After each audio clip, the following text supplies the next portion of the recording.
To create an email template, go to your Brand tab, select Templates, and click Create. Choose one of the pre-made templates. There are over 100 across different categories. We'll go with a simple branded one.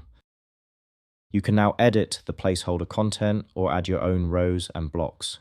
Rows are containers that hold content blocks and allow to create more complex designs. Drag and drop the element to add a row or block.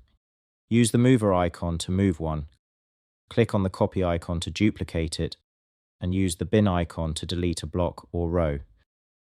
In Settings, you'll find the template's global display options such as background colors, content width, and default font and link settings. Let's first add an image.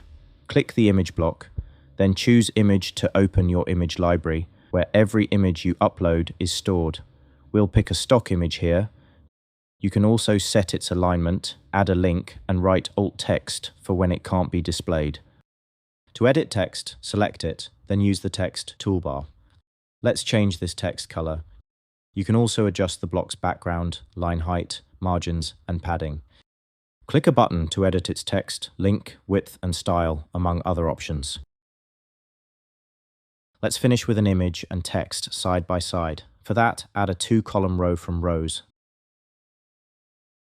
Then drop in an image and a text block and customize them.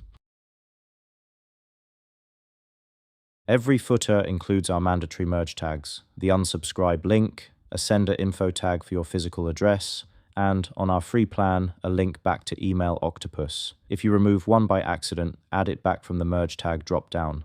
Once you're happy with your design, click Save. Your template's now saved to your account.